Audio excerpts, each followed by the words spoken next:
At babasahin ko po mula sa verse 11. At ganito po yung nasusulat.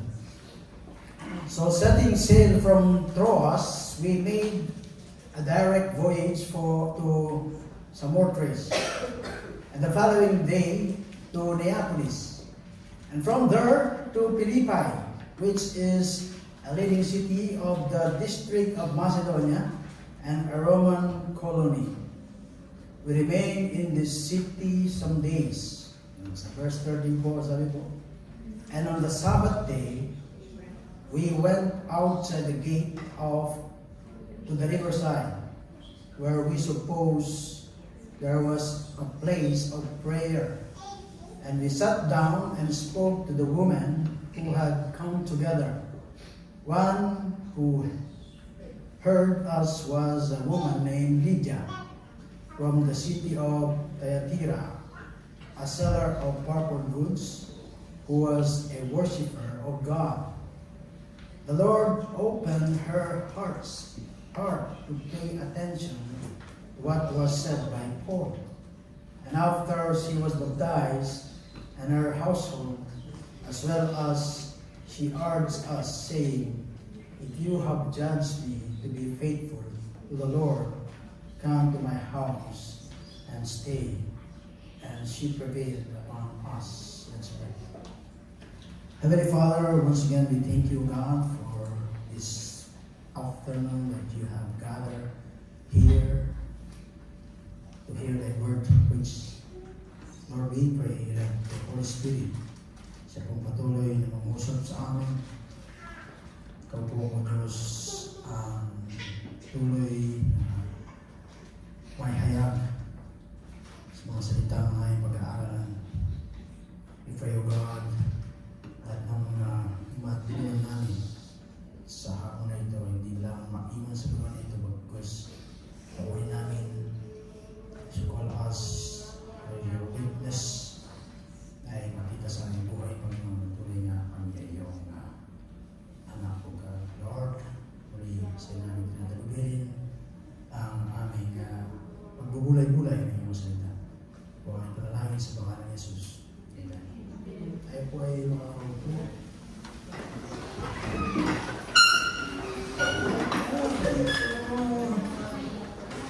Praise God po. Ito po yung huling mensahe bago yung ating anniversary.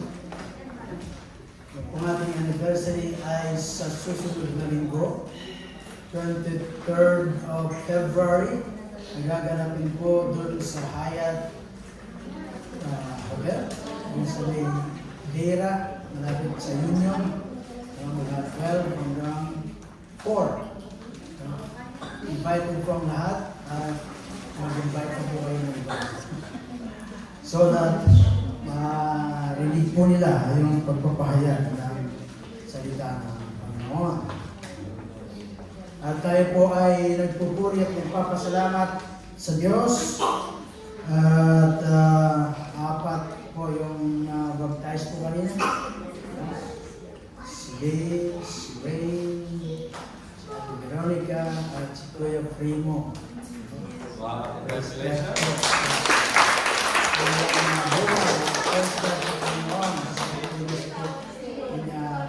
Sa kanyang tinawag, sa kanyang tinawagan.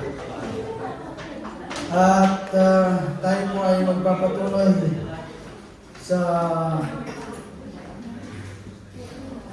ating pag-aaral bilang paghahanda sa ating anniversary. At ito po yung apat. Yung pong una ay nasumpungan po natin sa aklat ng Acts 8:1-8.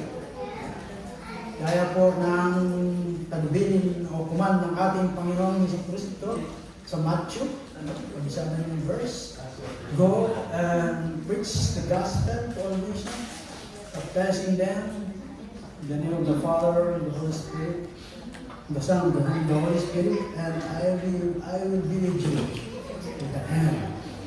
At sabi po sa Acts 1:8, kayo ay ang ating magiging saksi sa Jerusalem, Judea at Samaria At pagdating po dun sa Acts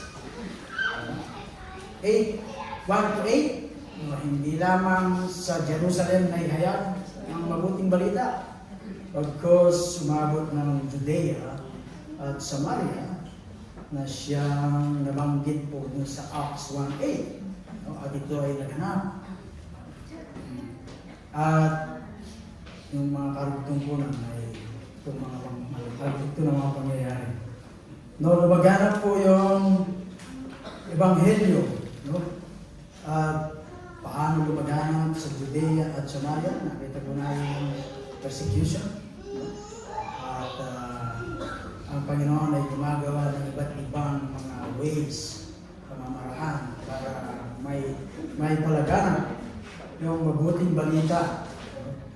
Kapag tayo ay kampante sa ating mga kinalalagyan, we will make a way para tayo ay mag-spread upang i-share ang mabuting balita. At pagdating natin doon sa Ephesians 4:11 to 16, the mission of the and ministry of the church, na i-equip po yung kanyang mga tinawag, no? Para sa pagpapalaganap na Ebanghelyo. Hindi lamang sila nanampalataya, bagkus kailangan silang ma-equip. No? Gaya ng halimbawa ng mga halagad, they are mending their nets para sa pagbuhuli ng isda, no? Fishing, for fishing. Sabi po ng Panginoon kay Pedro, meron kang fishers of men. Ine-equip po yung mga saints for fishing of men. Then, doon po nakaraan, those who were appointed to eternal life believe. Acts 13:44 to 48. At sa ating paghayo ay merong mga oposisyon. Kaya ng ating napag-aralan nakaraan. Hindi lahat ay sasang-ayon sa ating mga sasabihin. May mga mag-reject at may mga mag-accept. And those who were appointed to eternal life believes. At ngayon po sa ating text, the gospel comes to Philippi. So from Samaria, from Jerusalem, Judea at Samaria, till the ends of the world, ay nakarating po yung gospel sa Europa. Ito pong Philippi ay colony ng Rome. So sabi po sa ating pasahe,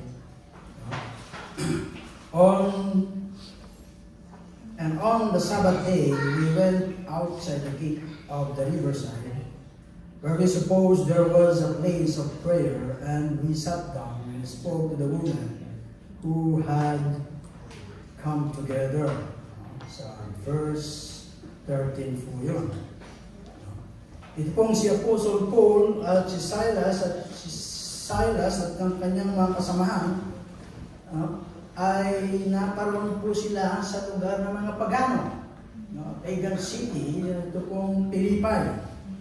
At ingat na sinasabi po na sa atin ni Luke, na ito pong lugar na ito ay sakop ng Roma. Roman colony. At ito pong mga Philippians, mga tao doon sa Philippi, ay proud po sila na sila ay sakop ng Roma. Sa atin noon, sabi nila, sana ang Pilipinas ay naging US part na para maging American citizen tayo. So ganito yung na-feel ng mga taga-Philippians, ay mga Philippians na taga-Philippi, dahil sila ay sakop ng Roma, no? Taas mo sila dahil nahagipan sila kung ano yung batas ng Roma at kung ano yung mga benefits na binibigay sa kanila. Kaya lang tayo ay pinalis natin yung Americans, kaya hindi tayo naging sakop ng Amerika. So about a century earlier, the great battle had been fought outside dito po sa city na ito. Ito pong si Brutus and Cassius, no, na pumatay kay Julius Caesar, ay natalo po ng pagsalib pwersa nitong si Anthony ng Octavian, no?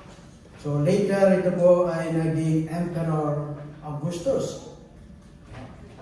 Dahil daw sa tulong nito mga Philippians, no, sa mga sundalo ng Octavian soldiers, ay naging emperor itong si Augustus at ginrant niya na maging Roman citizen itong mga Philippians. Dahil tinulungan nila yung mga army nitong si Augustus.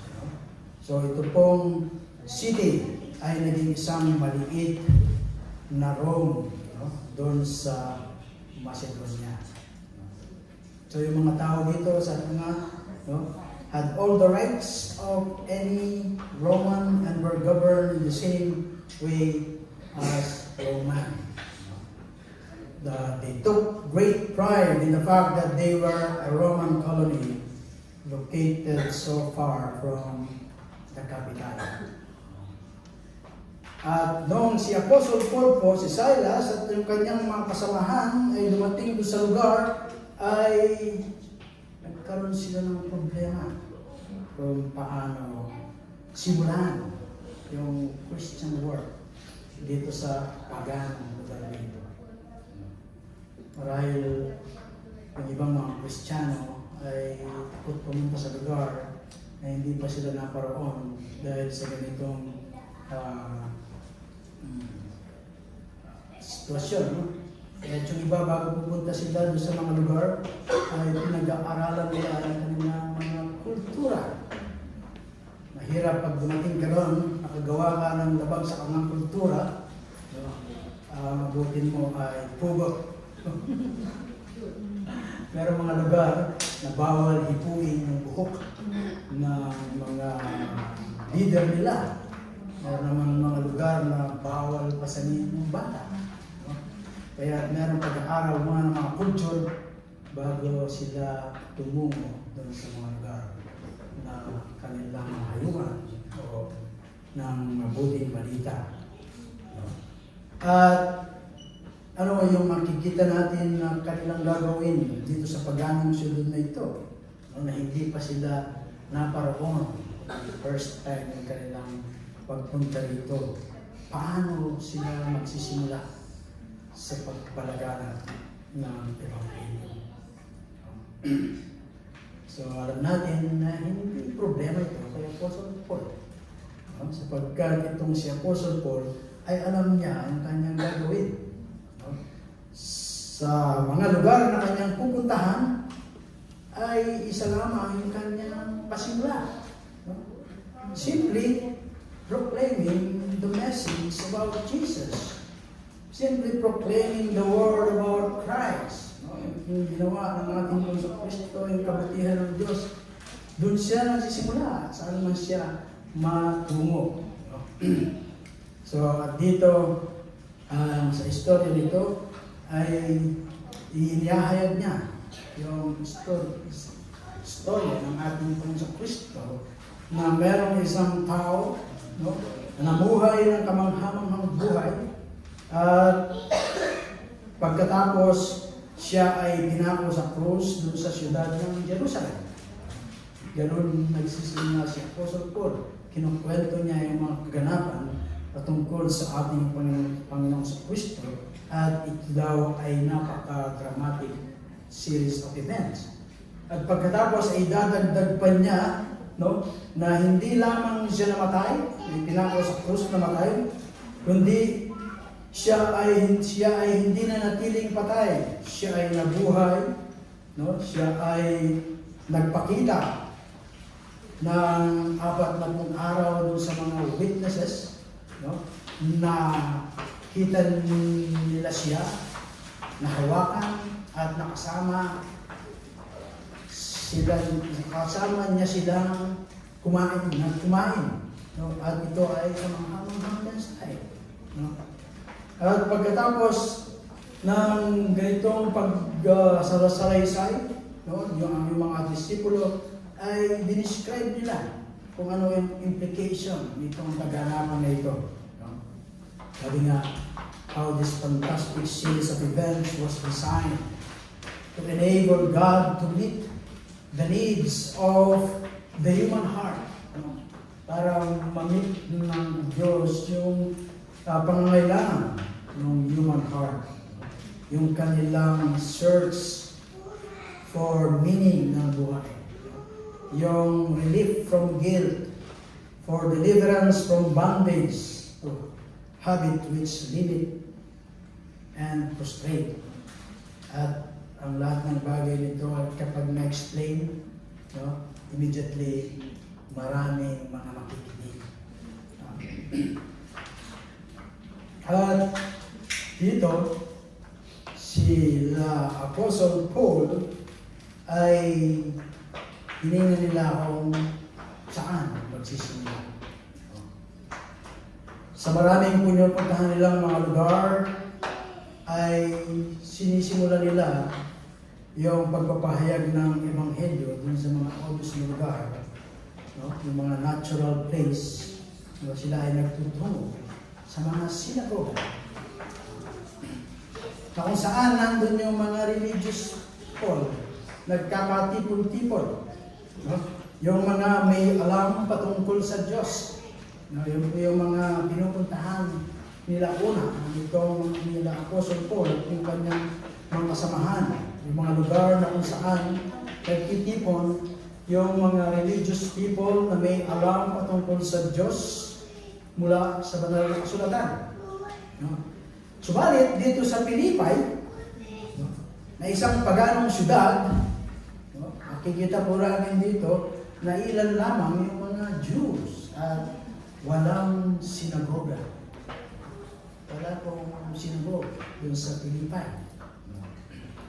Base sa batas, no, specific po yung batas, kung meron daw 10 adult Jews doon sa lugar, ay maaari silang magkaroon ng sinagoga.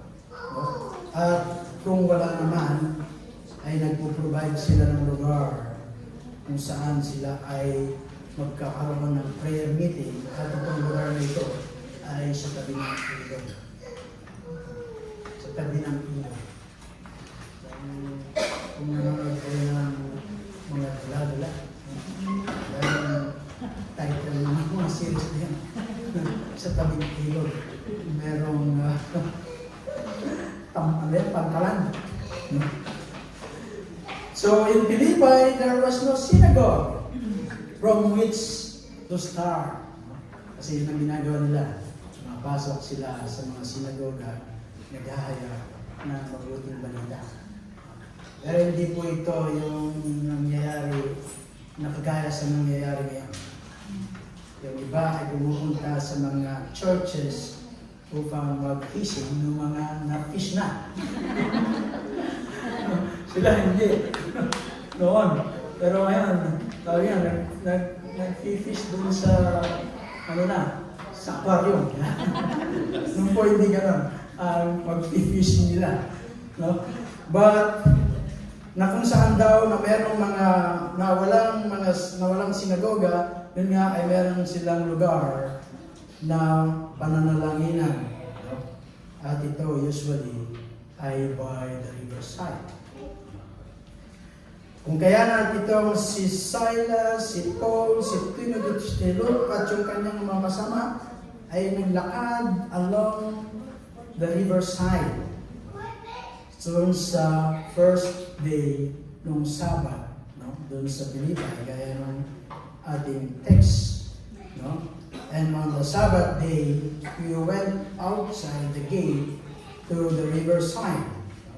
Where we suppose there was a place of prayer And he sat down and spoke to the women who had come together.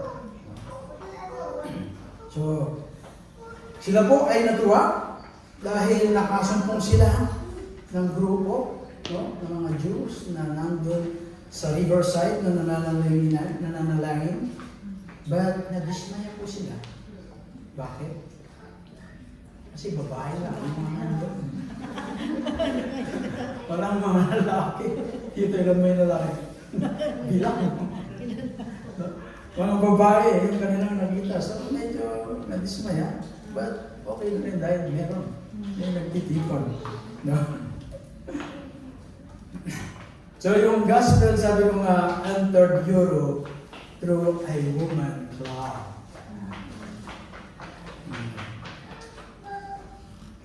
Sabi po ng isang commentator, na hindi daw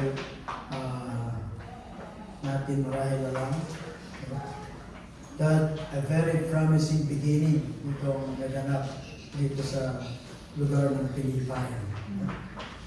Most of us down would feel that the way to start evangelizing a city is to gather the most influential people.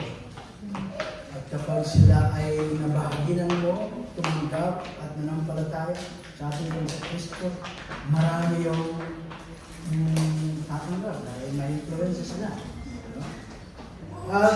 Of course, exactly ganito po yung nangyari dito sa riverside ng Philippines. No? The most influential people in any country daw, no? Kung maniniwala kayo, no? Ito daw yung mga bulan. No? Yan, kasi maraming mga bulan dito. Hindi daw siya nag-joke nung sabihin niya yun. No? Meron daw silang kapangyarihang gumawa behind the scene. Ano pala eh, behind the scene. Sabi nila, hindi nila. At nung araw na yon ay simulan ni Paul ang pagbabahagi ng salita ng Panginoon. Paul and Silas at yung kanyang mga kamahan, led of God, ay nagkakita sila ng opportunity to address this woman doon sa riverside. Then doon ay nagsimula silang ipangaral ang Ebanghelyo na laging ginagawa nitong sila Apostle Paul na kung saan nandun yung mga tao ay ipinahayag nila ang mabuting balita. At yung second principle na makikita natin dito ay masumpungan natin sa verses 14 to 15. Sabi po ron, one who heard us was a woman named Lydia from the city of Thyatira, a seller of purple goods who was a worshiper of God. The Lord opened her heart to pay attention to what was said by Paul. And when she was baptized, and her household as well, she urged us, saying, if you have judged me to be faithful to the Lord, come to my house and stay. And she prevailed upon us. Ano po yung next step after i-proklama dito mga apostol yung salita ng Panginoon, the message of the gospel, no? Is always up to God. Yun po yung evangelism. Just we simply share the gospel and leaving the result of God. Yung resulta sa Panginoon. Yung gagawin lang natin, ibahagi yung salita ng Panginoon. Kaya tulad tayo mag-posting. Kapag nagbahagi tayo, nag-reject, wala nag-accept, huwag tayong mag-unahan mo. Because it's up to God. Siya po yung kikilos as they hear the word of God. So ito po mga disciples expected that God will do something. They just preached the word and then they expected God to act. At hindi po nila masasabi kung paano at ano yung gagawin ng Diyos. He is always unpredictable. At ang Diyos ay may iba't ibang kaparaanan upang siya ay magbukas ng opportunity sa mga syudad o sa mga pupuntahan itong mga missionary. And as the preaching of the gospel spread to that place, ang Diyos ay kumilos, then church are planted. So yung pong Pilipay daw ay isang tough nut to crack. Matigas na nut. Parang ano ba yung sinasangag na ay ba pala yan sa buhangin.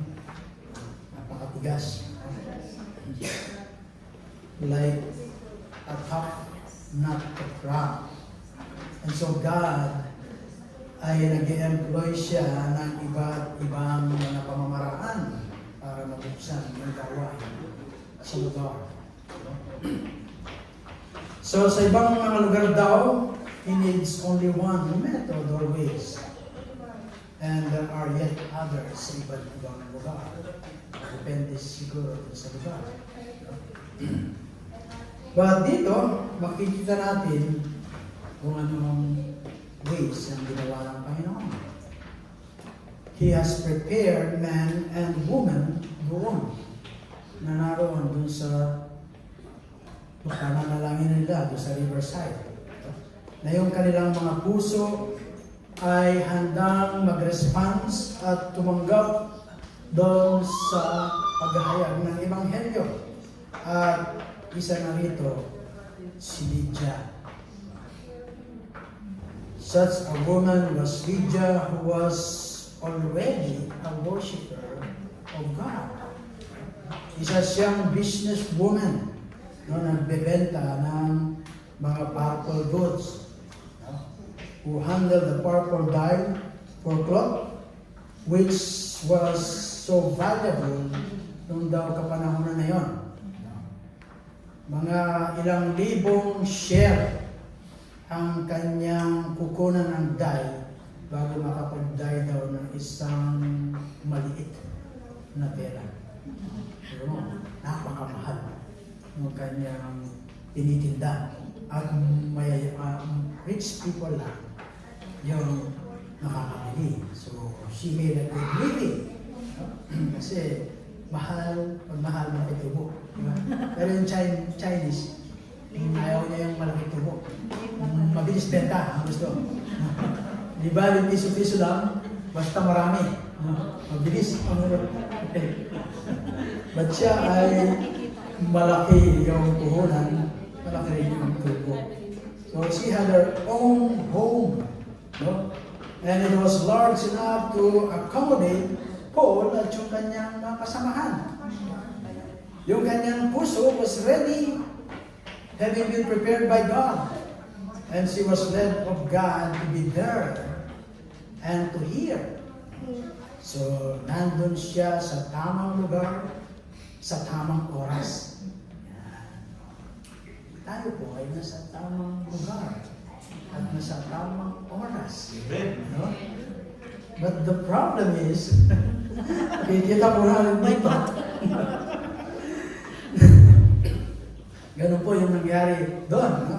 Nandun siya sa tamang lugar at sa tamang oras. Lydia was there and she did not get upset by the message. Hindi siya nadismaya sa pangaral ni Apostle Paul. Hindi niya daw binugyo yung mga pag-aaral ni mga inahayag ni Apostle Paul na challenge dun sa kanyang Jewish faith. No? But immediately, na-recognize niya that it was the fulfillment of all her Jewish hope. No? Yung kanyang mga narinig. No? Even though si Lydia is a religious woman who feared God, she was not converted. She did not have it in herself to believe in the gospel.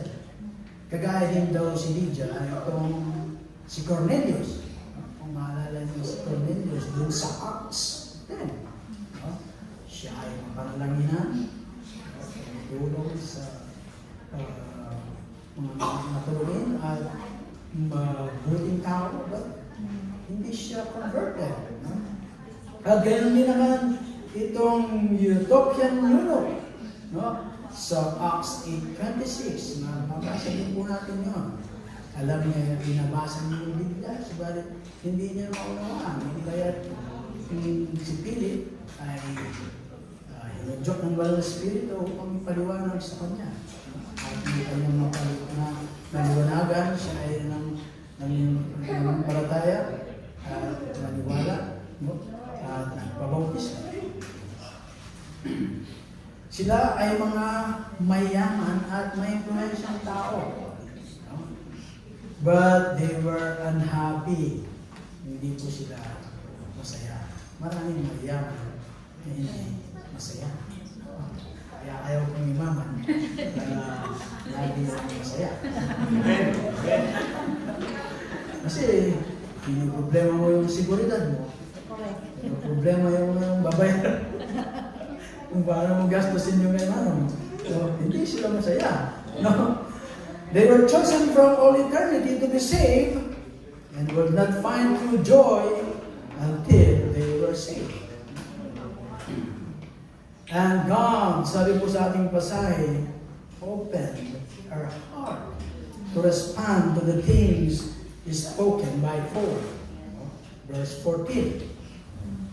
At sinasabi po sa atin at mababasa natin dito sa verse 14, the Lord opened Lydia's heart to respond to the gospel. At napaka-interesting word po nitong open. At makikita po na sa Greek, ang ibig pong sabihin nito ay dianoigo, na ibig sabihin to open widely the heart.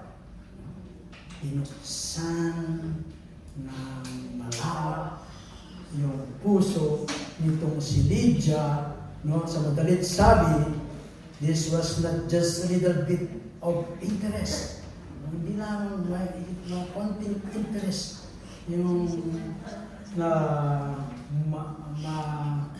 mararamdaman niya sa paghahayag ng mabuting balita nitong sila Apostle Paul. No?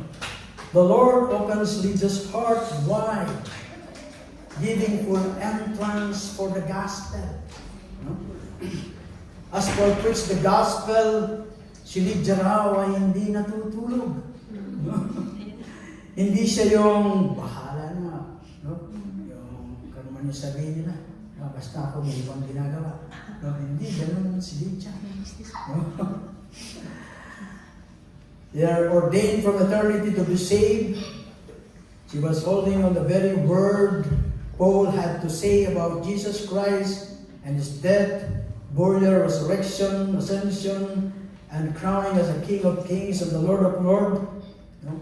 She eagerly listened as Paul declared that everyone who repents and trusts in Jesus Christ will be saved. Nung dinuksan ng Diyos ang kanyang puso, no? Dinuksan niya ng malawak at naging interesado siya dun sa mga pangaral o mga paghahayag ni Apostle Paul. Bawat salitang lumalabas sa kanyang mga labi ay ninanamnam niya, no? Minemeditate. Nandun siya sa tamang lugar, sa tamang oras, no? At hindi niya sinayang yung pagkakataon upang pakinggan yung mensahe ng Panginoon. Marami po sa mga church o yung mga umaattend ng church, no? Ay hindi po kagaya ng Lydia. No? Marahil they are physically present, but mentally absent. Marahil nasa church sila, pero yung kanilang mga isipan ay nasa labas ng church. O di kaya naman ay iba yung ginagawa sa kanilang pag-attend, no? Nasabi lang na naka-attend ako. Sabi nga ba? Pero ano daw yung ibig sabihin? No?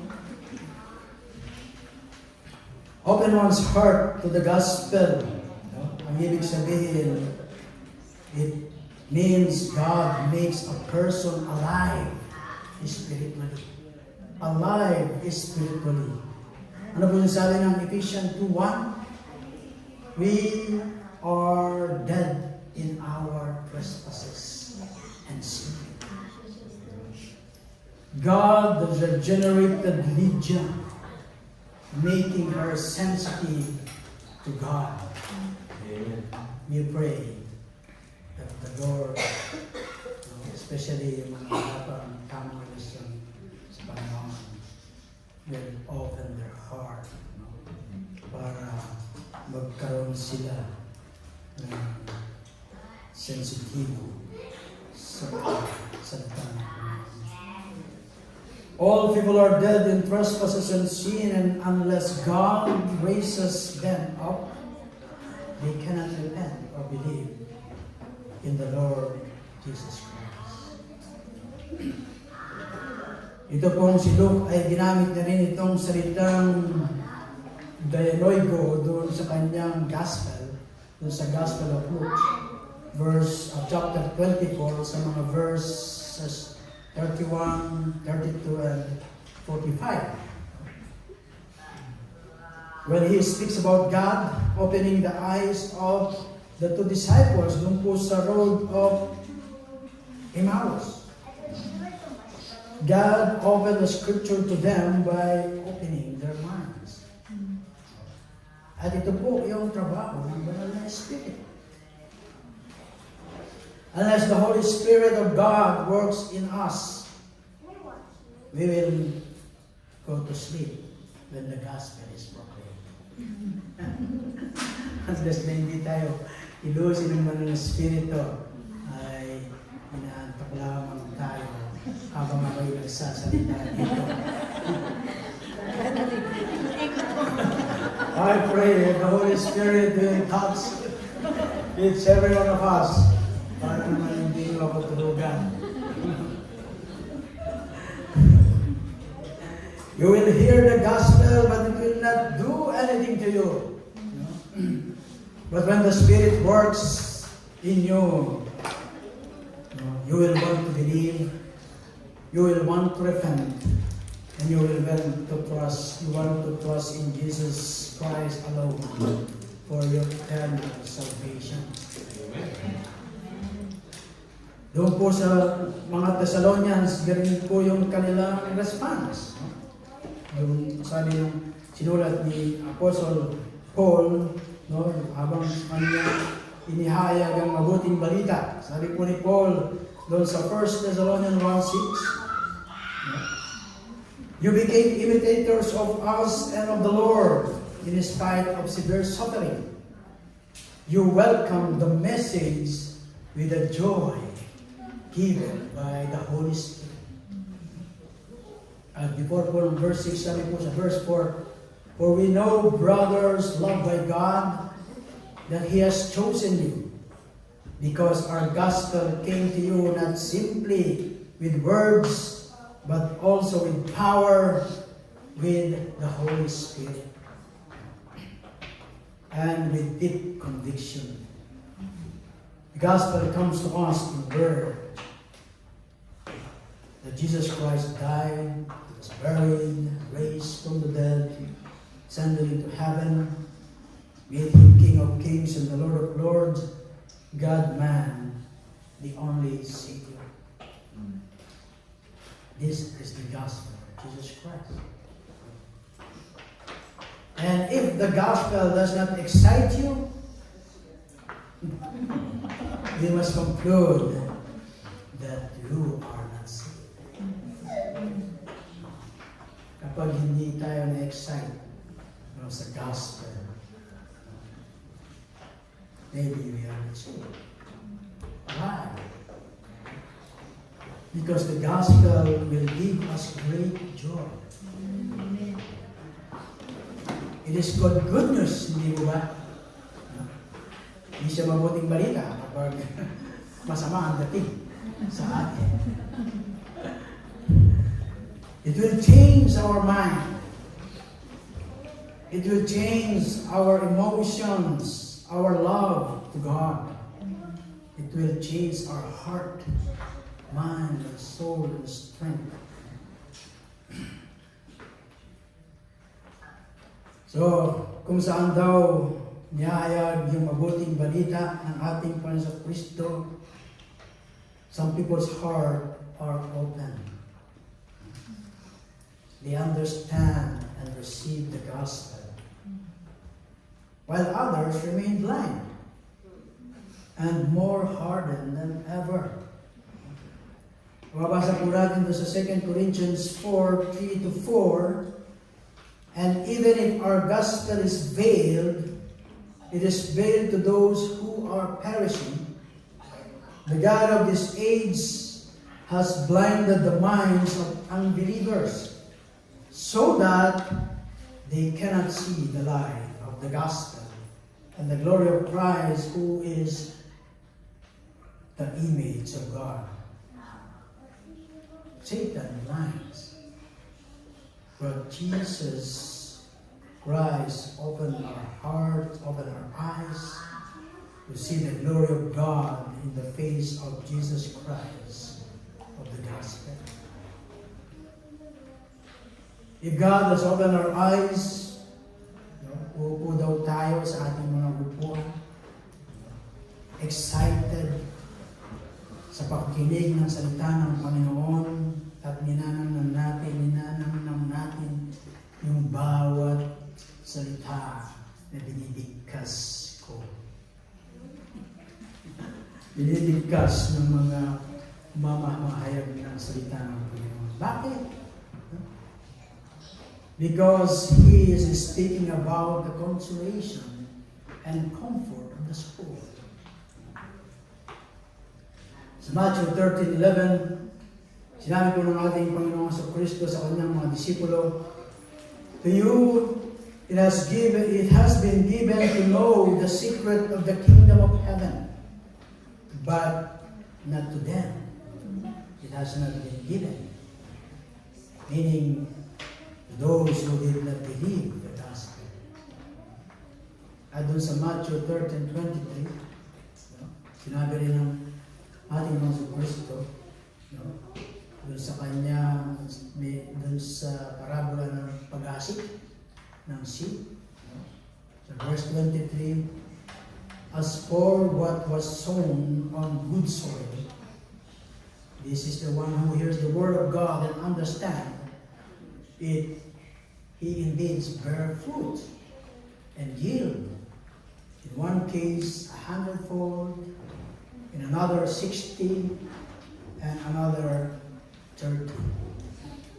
Are we the good soil na nasikan ng salita ng Panginoon? Ganito ang nangyari kay Lydia. She was regenerated, given understanding of the gospel, and given faith to believe in the Lord Jesus Christ. At yung mga nag-reject sa ating Panginoon Kristo, cannot blame God for not opening their heart to the gospel. No, sila po ay responsible for their own sin. God does not owe them salvation. If they perish because they are darkened in their understanding, excluded from the life of God, because of the ignorance that is in them, because of the hardness of their hearts, and they having become callous and given themselves over to sensuality, for the practice of every kind of impurity and greediness. Sabi po sa Ephesians 4, verses 18 to 19. Marami daw, but hindi lahat, doon sa household nitong si Lydia ang naniwala na nakarinig ng mga salita ng Panginoon. Since they confess their faith in baptism, doon sa verse 15. Yung pong jailer at yung kanyang family, no, ay naniwala po sila at nagpapautismo. Nagsipapautismo sila. Yan po sa 16:33 to 34 ng Acts. At ganito po lagi yung order dito sa book of Acts. No? They believe first, then baptize as a public confession of faith. Hindi po yung reverse. Na pagpapautismo ka muna, saka maniniwala. Pero kami natin na yung sister Lerna sa Abu Dhabi, may isang anniversary. Pagkatapos ng preaching, pinagtaas yung mga gusto mong pabaptismo. At pagkatapos, binaptismo na, gulat kami. Ang bilis. No. Sa Acts po, no, ay yung order ay ganito. No? Bawat napag-aralan natin na nakaraan, first they believe, no? They accept the word, niwala sila, at tinanggap yung ating Panginoon sa Kristo bilang Panginoon Kabaligtas, at hindi na po sila uminto doon lang. Sila ay nagpabautismo. Kagaya nitong si Yuno, sabi niya, ano ba yung magiging hadlang para hindi ako mabautismuhan? Ano ng tubig, oh? Diba? The New Testament is clear that if we believe in Jesus Christ as Lord and Savior, it is not because that we are so brilliant, no, as to make that decision. Matalino ako. Kasi nag-decision ako na maniwala sa sinabi ni Pastor. It is because God graciously opened our hearts to respond. Saving faith is the gift of God.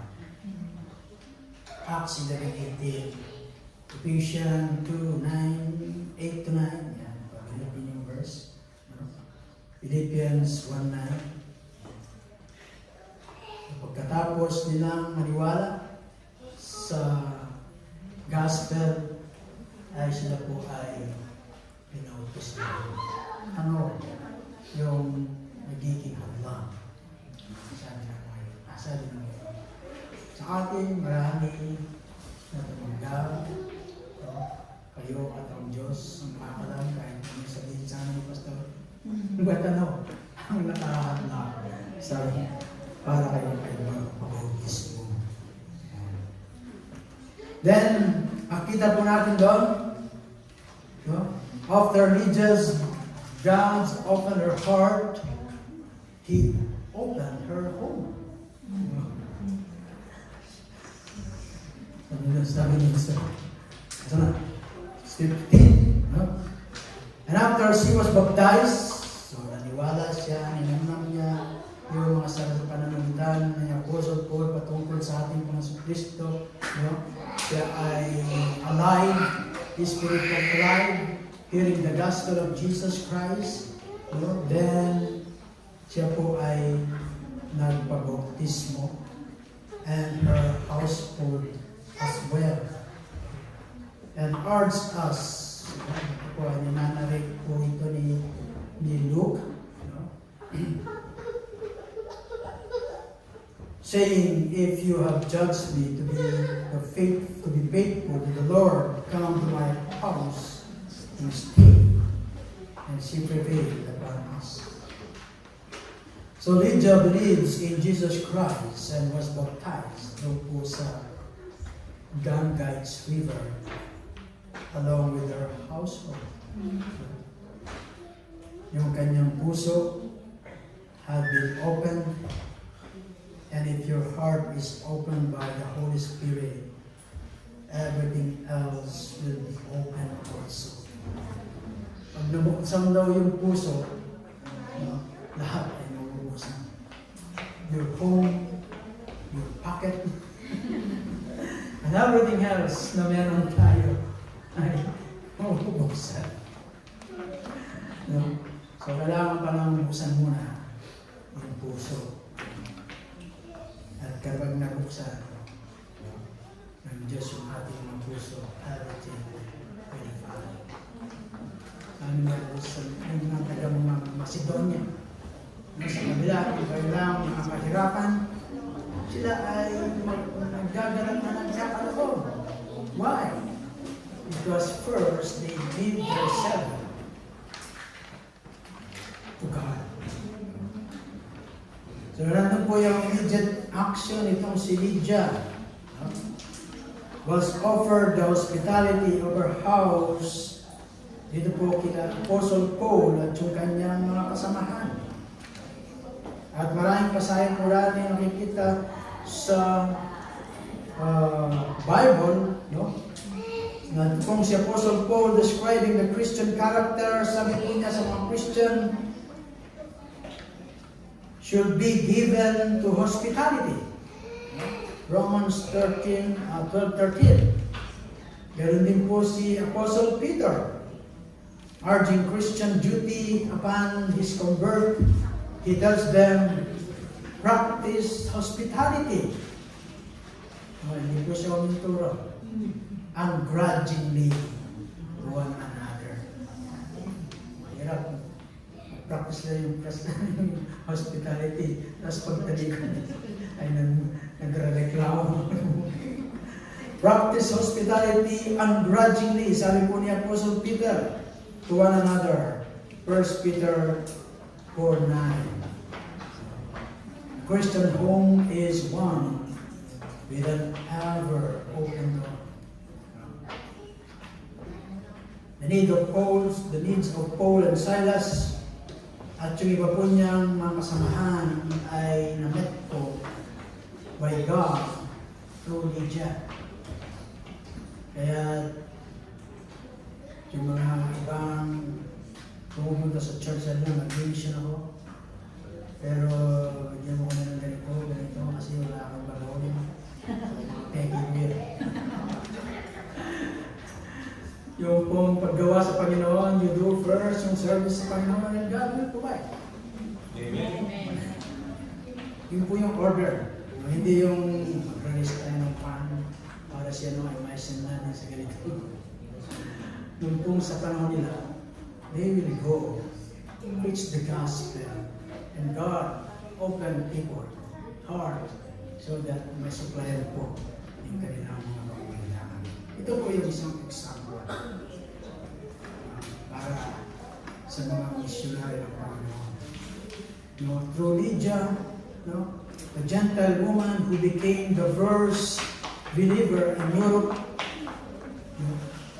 ay nasupplyan po yung pangailangan nila. At yung pong mga ibang sumama doon sa Church of Philippi ay naging believer din. This is the scriptural way of doing it. Yung pag-mission. As we read through Galatians 6:6, anyone who receives instruction in the word must share all good things with his instruction. God will take care of his preacher without their having to beg or plead. Kaya kung ang inaalala natin ay yung mission support, para lang tayo lumayo. Remember that God, our God, is a rich God. He can supply yung ating mga pangailangan as we do Yan po na pinapagawa po niya sa akin. So it seems the believer in Philippi began to meet regularly at Lydia's big house of worship. Unang simula, nasitahan itong si Lydia. Then ito po ay isang provision ng Panginoon. When God called rich people into His kingdom, all their riches, included houses, are given over the use for the kingdom of God. At makita po natin dito, yung Lydia's good works authenticate her new birth. And when she and her household has been baptized, the clear implication na ito pong si Lydia was not saved, hindi lang po siya yung naligtas, but yun din kanyang household. At alalahanin daw natin, sabi ko nga, asa madalas niya namin sinasabi ni Pastor, that baptism is no way affect or contributes to salvation of one's soul. Instead, water baptism is an outward manifestation to the inner transformation of their soul by the Spirit empowered custom. Amen.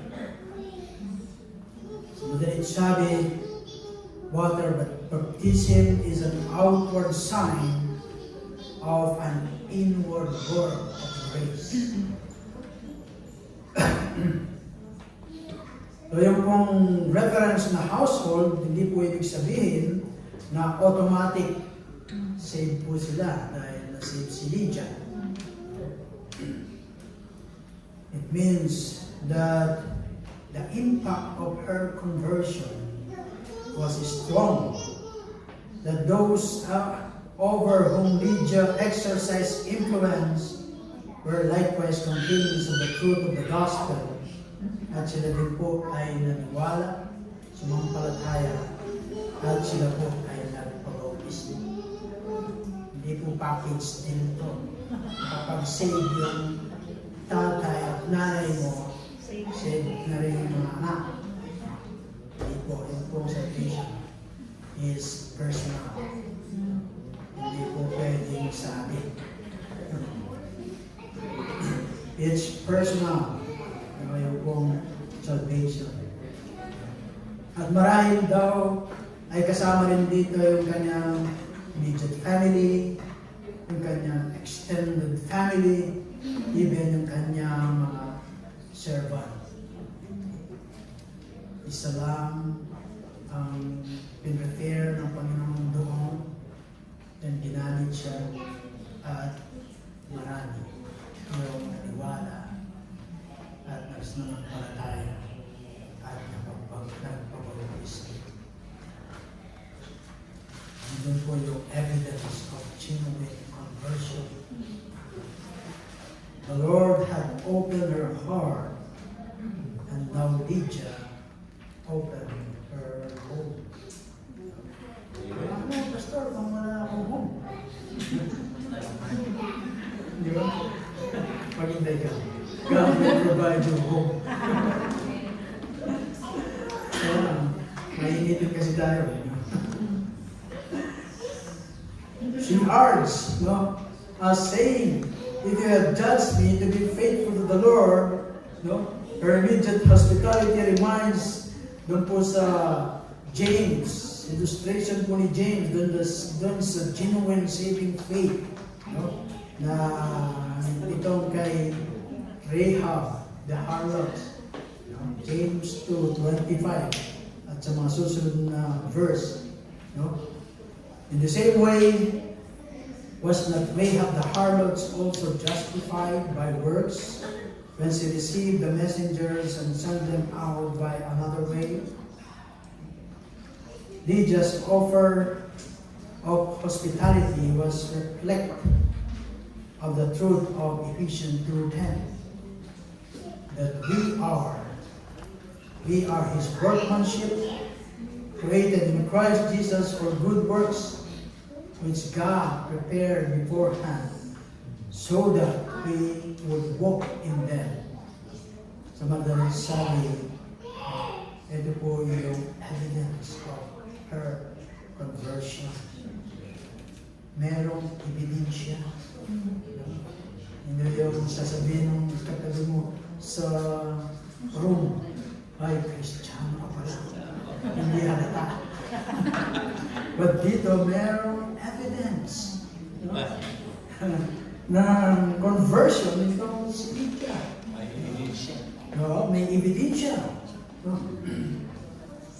She boldly identified herself with Christ by being baptized, and she insisted that the missionaries like Paul at yung kanyang mga kasamahan na manatili sa kanyang tahanan. No. Clearly, Lydia was not saved by her good works, but she was saved for good works. Hindi po siya na-saved by good works. She was saved for good works. No? Kasi nauna yung na-save muna siya bago niya inopen yung kanyang bahay. No? Iba po, baligtad. Pini-preach or pinahaya. Do this, do that. Ang Kristiyano po, hindi po siya yung stop this. No? Kanya, huwag kang iinom, huwag kang maninigarilyo. Kahit hindi po siya Kristiyano, ay magagawa niya po yun kapag yun ay bawal sa kanyang health. But yung Christian is gawin mo po yung pinapagawa ng Panginoon sa iyo. Hindi yung stop, but do this. If you judge me to be faithful of the Lord, yung pong sabi po ni Lydia, then you will stay sa aking tahanan. Come into my house and stay. Ang sabi po nitong si Lydia. Ito po yung evidence ng kanyang conversion. Hospitality is required ng po sa mga Christian. Romans 12:13, Hebrew 13:2, Peter 4:9, especially daw sa mga babae. Meron pang especially sa mga babae. Sa Timothy, 1 Timothy 5:10, and church leaders, Titus 1:8. Ang daw pong ancient word ay critical daw po, no? Yung mga bahay panuluyan. Dahil hindi daw po ito suitable para sa pag-stay ng mga Christian. Kasi daw po, yung mga bahay panuluyan, noon, sa panahon na yun, they were filthy, dangerous, at mahal. No? And often little more than brutal. So, hindi advisable na sila ay tumira sa langin. Kaya meron mga Christian na ino-offer nila yung kanilang mga tahanan. To make a home where travelers could be exposed to Christian love. Ma-expose sila sa pag-ibig, family life and fellowship, yung po daw yung high priority ng mga Kristiyano. Doon sa 1 Timothy 5:9. So Lydia's hospitality gave proof that she was a truly liberated woman. At nakita po natin doon sa kanyang testimony na maging yung kanyang household, hindi lamang yung kanyang immediate family, even your extended family, and even yung kanyang servant, so gaya ni Cornelius. ay malaking influensya po sila sa kanilang mga nasasakupan. How about us? Meron ba tayong influensya doon sa mga nasasakupan natin? Wala naman po akong nasasakupan. Palusog din. Yung mga nakakasama natin, yung ganyan, yung kanya ni Pastor Joseph Cordero, yung kanyang supervisor. Dati raw, puro reklamo yung sinasabi niya. Sabi daw sa kanya, oh, it's Sunday today. You know? Why you are not in the bar or in the... Bakit wala ka sa mga lugar na ganito? Sabi daw, alam ko yung mga Pilipino, pag ganito mga sabi daw gabi, ilan mga ng linggo, ay nandun sa mga lugar, why are you different? Pag Sunday, sasabihin mo na sa akin, huwag mo naman ng church. May napansin, kakaiba. No? Yun daw, dati siya yung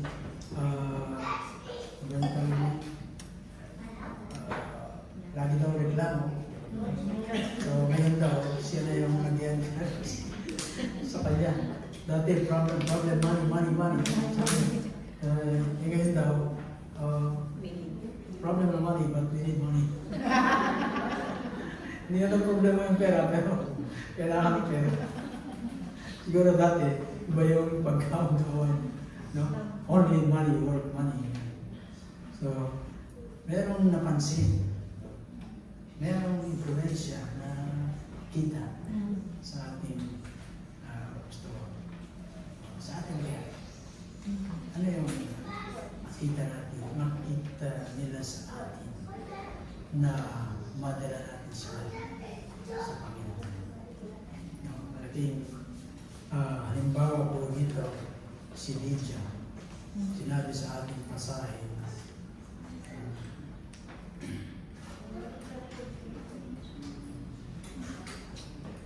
and after she was baptized, and her household as well. Malaki yung influensya ni Lydia ito sa kanyang mga kapamilya o nakabahagi. Ito yung panalangin ni Jabez. Expand my territory. Expand my influence.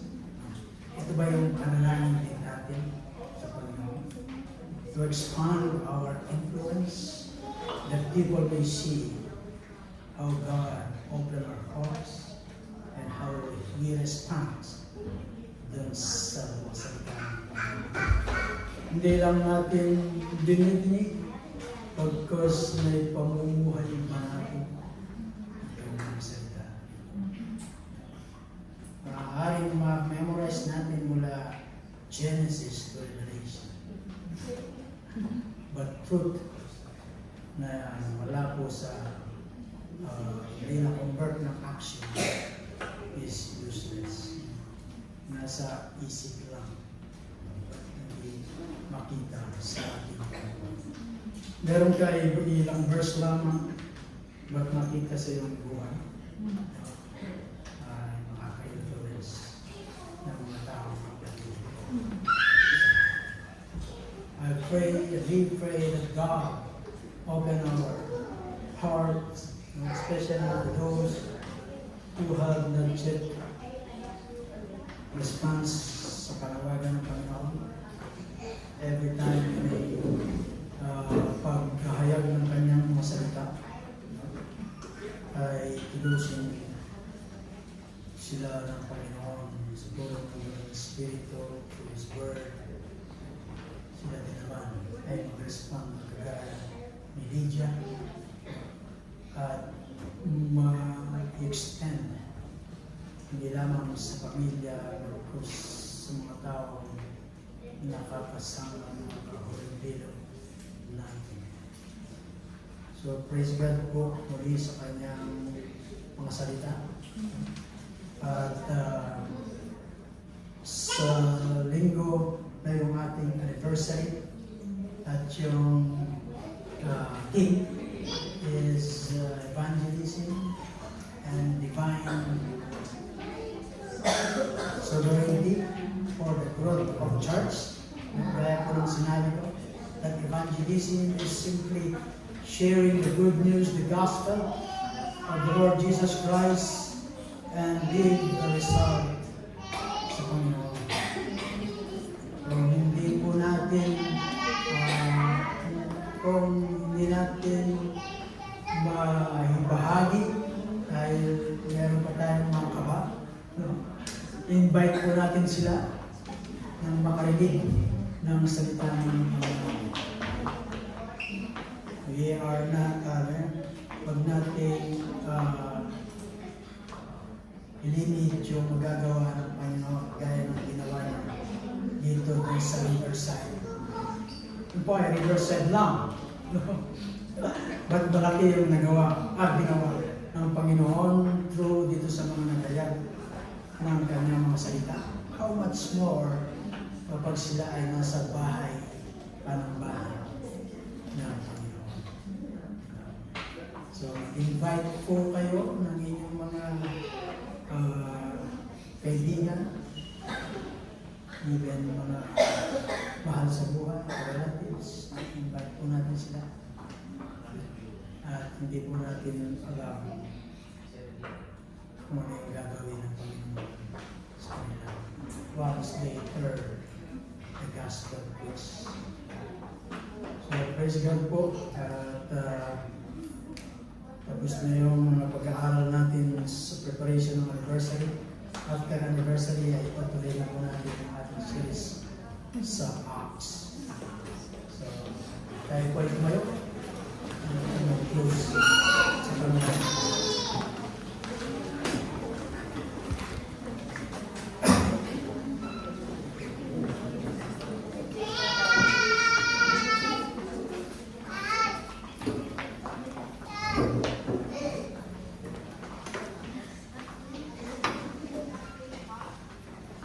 Ilang Diyos kung po ay nagpupuri at nagpapasalamat ng sa mensahe ng aming narinig.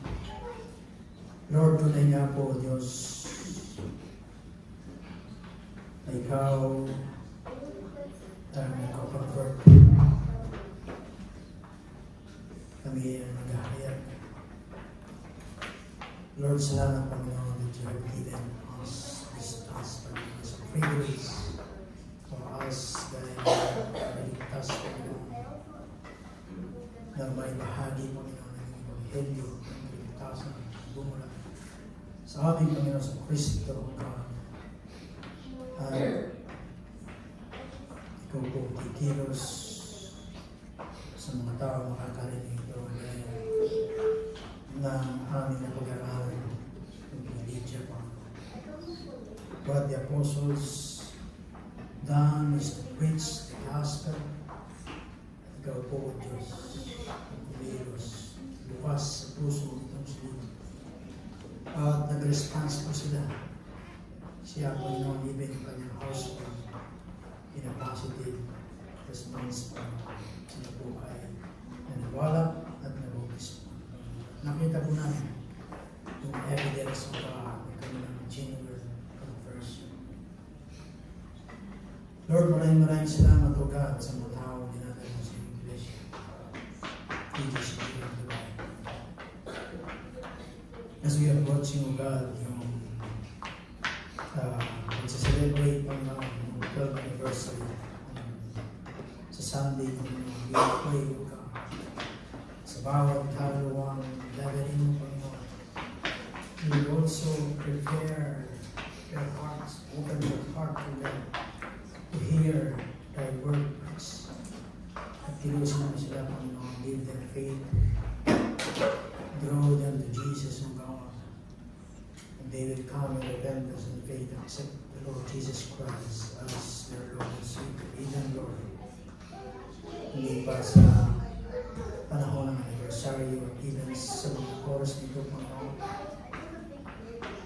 Ang wala akong tamang relasyon sa iyo, God, patuloy namin po silang itinataas sa iyo, Panginoon. Lord, kilusin mo po sila. Give them faith, O God. Open their hearts, Panginoon. Respond sa iyong panawagan. Ang kaligtasan ng mula sa aming Panginoon Kristo. Kami po nga niligtas mo na, Panginoon, ay ganapin o Diyos, yung mismo na aming ganapin, Panginoon. Palaganap ng iyong walang ng kasulatan, Panginoon. Gaya, Panginoon, na ay mga napag-aralan, na sinabi mo, O Diyos, yung mga salita, O God, we will go and preach the gospel, we will be a witness from Jerusalem, Judea, and Samaria, to the ends of the world. Lord, nakita namin ang kaganapan ito. O Diyos, ang lahat ng acts sa iyong mga kaganapan, Panginoon. Mula sa Jerusalem, Judea, Samaria, even in Europa, Panginoon, to the ends of the world. Lord, we pray, Panginoon, sa tulong ng mga Espiritu, na maging kabahagi po kami, Diyos. Yung mga hope, Panginoon, yung mga lost soul, yung mga walang tao, Diyos. Give us the passion, give us the courage. Tapos po sinupogin ang kayang mga Espiritu, Panginoon. Maging buhay nga ng testimony mo, God, sa mga taong kapaligid sa amin. Malmalhati ng mga panalamangalan niyo. As we go in this place, Panginoon, kung ano po yung aming mga narinig dito ay magpalites po sa mga buhay, God, sa area kung saan po kami nilalagay, Panginoon. Lord, maraming salamat po, God, sa iyong pag-ibig, sa iyong katapatan, sa bawat isa, sa Iglesia. Salamat, Panginoon, for drawing people to the church. Salamat sa iyong mga anak. Tinawag mo, O Diyos, na palataya, God, repent, Panginoon, na through water baptism, Panginoon, i-declare po nila yung pagliligtas mo sa kanila, Panginoon. We praise you, thank you, Lord, sa buhay ni Sister Veronica, Sister Ryan, si Dave, everything mo, Panginoon. Lord, salamat, Panginoon. Continue to pray, O God. Continue to hold them. Continue to moving mo sila. Sa nais mo na sila maging, Panginoon. Even sa mga narito, Panginoon, na hindi pa nakapagdidesisyon, O God, to come to you in repentance and faith. Sa Lord Jesus Christ, as Lord and their Savior, that they pray to the Lord Jesus mo. I know, God, that even Lord, yung pong command mo na sila magpabaptize mo, God.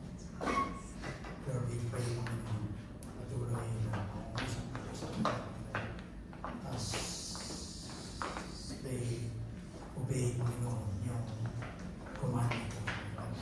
Lord, maraming salamat po mula sa hapon na ito. We thank you and praise you, God, sa iyong mga ginawa sa amin sa sarili ko. Tuloy mong ginagawa at gagawin pa. Pag-araw ay pagkakaroon sa amin, sa aming pag-uwi. Tuloy mong pag-ingatan at makarating po kami ng safe sa aming mga tahanan. At ito na yung tulong na yung mga Espiritu ay maging testimony po kami sa mga lugar na kung saan po kami nilagay, Panginoon. And glorify your name sa buhay ng iyong mga Diyos at sa mga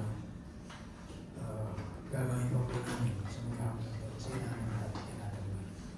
Maraming salamat po. God, dito po aming panalangin sa pangalan ni Jesus. Amen. Now to Him who is able to keep you from stumbling and to present you blameless before the presence of His glory with great joy. To the only God, our Savior, through Jesus Christ our Lord, be glory, majesty, dominion, and authority before all time, and now and